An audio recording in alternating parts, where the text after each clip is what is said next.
Hello fellow motorcycle enthusiasts. Finally got some sunshine here, so I'm giving you a review of my 2024 Ducati Multistrada RS. This is an update from some of my previous reviews. Today you're just getting the review in my beautiful back alley driveway. Yes, I am a middle-aged single man with no kids who probably spends more on his motorcycle collection than he does on his housing. In any case, I was hoping to have a more substantial review for you today, but I just haven't had much of a chance to ride this bike lately. I've been super busy, and when I've had free time, the weather's not been cooperating. So I didn't want all my legions of followers and fans to think that I either got arrested or crashed. So I figure I'll do a little update now, and then once again, as I've been promising for a while, I hope to do some dyno tests and some actual video from the bike so you can hear it and see it in action. So since my last post, I've had the first service done. I've gotten the Acro exhaust and Evo tune done. Put on this fancy carbon fiber Ducati Performance dry clutch cover. I think the dry clutch sound is an acquired taste. I'm still not necessarily a big fan, but hey, if you got it, flaunt it, right? I've gotten to ride this about 200 miles since doing the exhaust and tune. And in that time, I can tell you that this thing is really high performance. It is significantly faster and better handling than the V4S. Supposedly now it has about 20 more horsepower than the V4S, but it feels like more. If you have an RS and there's any way you can do the exhaust and tune, you really should do it. It's a significant bump in horsepower. It really screams. I suppose this isn't surprising. On my V4S, I did the exhaust and tune, and it's really an exercise in, on that bike, an exercise in a sound change and weight reduction. You only gain maybe 2-3 horsepower tops. But on the RS, you're gaining 10 plus horsepower, and you really feel it. That Desmo motor really takes to the exhaust and tune quite well. I'll still stand by my earlier statements where I said I prefer the V4S on tight little back roads. I think that has to do with the narrow tire on the V4S and the tire profile. That can affect a bike's agility a lot. Don't confuse agility with its ultimate performance levels. It's just how the bike feels. And it's also rider preference. I've always been a fan of the 19-inch front, 17-inch rear combo on street bikes. But in any case, wish I had more to tell you, so what I'm going to do is give you a nice comparison from my fleet of motorcycles between the 2024 Ducati RS and one of my personal favorite bikes that I think compares to it quite well, my 125cc 2015 Honda Grom. So these are two of my favorite bikes, probably the ones I jump on the most recently, and you know, they're really quite comparable and similar in so many ways that I figure we need to do a comparison test to find out which is better. I don't want to make this a super long video, so I'm just going to do the comparison based on 3 metrics: performance, reliability, and value. So let's start with performance.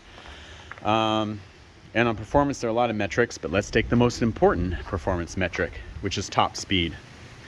So the Grom, I get this thing up to top speed all the time. Pretty much every day I have this thing pinned. I probably had it at top speed for miles before. It just screams along at top speed all day long. I've ridden it 25,000 miles, and I've never had it more than 7 miles from my house. And it's just a blast. You're always screaming at top speed. The Ducati RS is another story. Its top speed, although it gets to top speed faster than the Grom, I can't say I've really had this at top speed yet. I just haven't had a good, safe opportunity to do so. You know, this thing is just not really built for top speed. It just you know, you don't operate it at redline in 6th gear that often.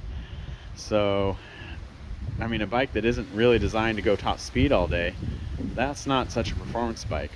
But something like this that goes top speed all the time, now that's true performance. So, due to the top speed, I'm going to give the Grom the thumbs up and the win in the performance category. Okay, second category, reliability. So both these bikes have been pretty reliable. As a matter of fact, I've had 0 problems with the Ducati. In the 1,000 miles I've owned it, I've had absolutely no problems whatsoever. So that's quite remarkable. The Grom is another story. I've had this thing since early 2015. It's got 25,000 miles. And not only have I had a problem, but I've had a repeated problem. And that is that twice I have had to replace the left turn signal bulb. That's right, twice it is broken. Twice it is burnt out. So that's rather disappointing, Honda. I heard you were reliable, but I guess not. Ducati's where you go for reliability. So the win goes to Ducati for reliability. Now, our last and perhaps most important metric for many rational people is value. And there are a lot of ways to determine value. You could just say, oh, well, the Ducati's $38,000 and the Grom's $3,500. The Grom's a better value. But come on, that's not how you do it, guys. We all know you use math and you calculate a cost to weight ratio. Okay, so how do you do that?